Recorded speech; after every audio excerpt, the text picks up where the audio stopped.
It's question and answer time. Hi, I'm Chana Mizrahi, designer and CEO of Mazette Wigs. So the question of today is, how do I know which wig density is right for my face? Now, this is an interesting question to me because it's not one that I would ever answer with a number. Because there's no density that's right for a person's face. The question you should be asking instead is, what volume is right for my face? And that is not dependent on density. You can have high volume, low density.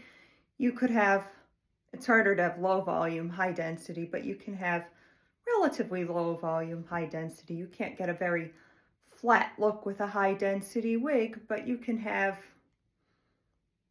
not you could style a high density wig in a way that is not with a lot of volume, but there are a lot of, even without styling, there are a lot of tricks to air drying a wig that give it a lot of volume, but there are different densities, and I manufacture my wigs with different densities. So I will explain that a little bit and how we decide which density is going to work. That's dependent on which wig design is going to work for you, not which wig density is going to work for you. So any wig with wefts, you need to have a certain minimum density. And any wig in general, you need to have a certain minimum density. 100% density is equivalent to one average healthy head of hair. You don't ever want to make a wig with 100% density because we brush our wigs, of course. We play with them, the wind blows, we handle them, and they shed. It shouldn't be shedding a noticeably significant amount. The hairbrush shouldn't be full of hair, but hair is going to come out. That's reality.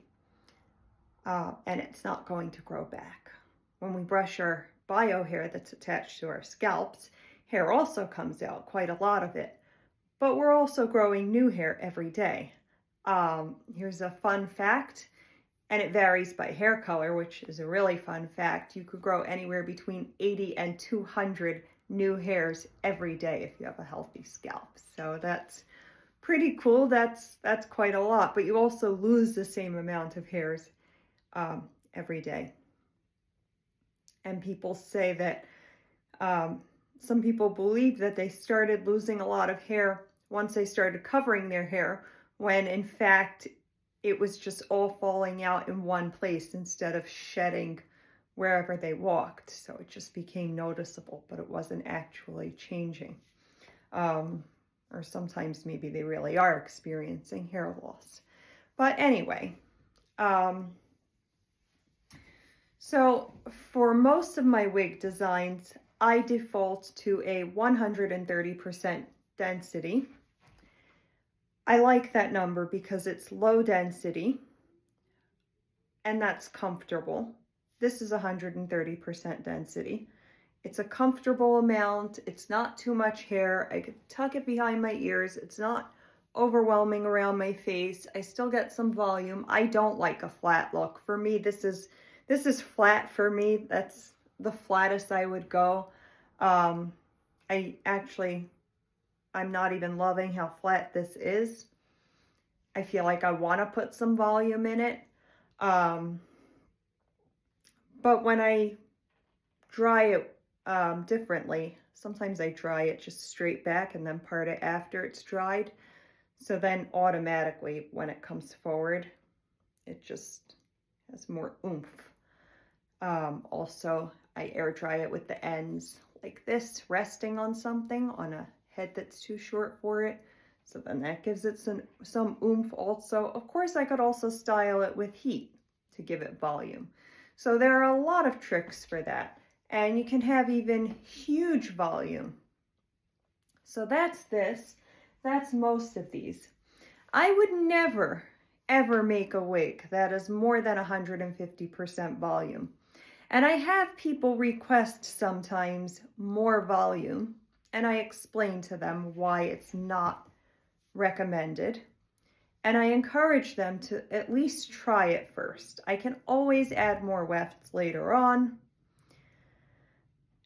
At least try. And they have their reasons, but I have a bigger head, I'm a bigger person, rounder face. If you have a bigger head, your wig with 130% density is automatically going to have more hair than my smaller size wig with 130% density. So that's not a reason to go with a higher density. A lower density wig is more comfortable, it's lightweight, it's more natural looking. You could do more with it. It's a normal ponytail amount. You can really make it a more, it looks more normal. You could do a lot with it. It's more manageable. It's just better for a lot of reasons. And there's really no downside, because if somebody were to, and I have yet to have this happen, but if somebody were to order a 130% density wig and then experience remorse over that and say, you know what, I really wish I'd gone with more density and this isn't such a good thing, they could always bring it back to me and I could add more wefts. And then they have a higher density wig. If you start out with a higher density wig, the wefts themselves, it's not just more wefts, the wefts themselves are thicker, and the scalp has more hair in it. So reducing the density, if you have remorse in that direction, becomes more complicated. It's not as simple as, okay, so we'll remove some wefts and we're good. That will help, yes, but you can only take that so far, because the wefts themselves are thicker. So you can have two wigs of two very different densities that have the same number of wefts. And if the two different scalps have very different densities, that also is going to make a very big difference. And what are you gonna do? Sit there and just pluck it? Then you're risking damage. It's tedious, it's time consuming. You have to charge a lot to make it worth doing. It's not worth it for the lady to pay to have it done. It's not good for anybody. So 130% density is my recommended default density for everybody doing a wefted wig. Because you can always go higher. I don't think anybody would want to, but you always can. And some people might want to go a little bit lower temporarily. You could take out a couple of wefts, just hold on to them. When the wig starts to look a little bit thin after some wear, sew them back in, not a big deal. So that's for wefted wigs.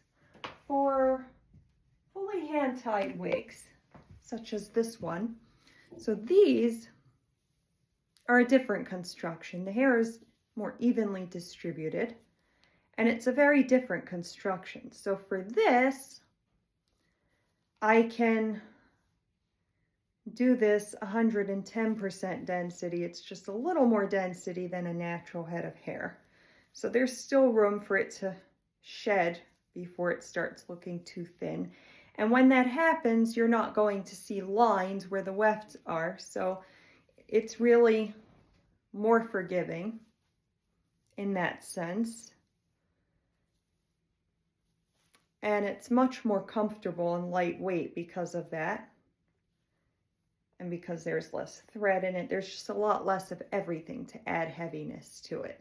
So it's a much more natural look. So if you're going with hand tied, I would say you still should never do 100% density, because that's still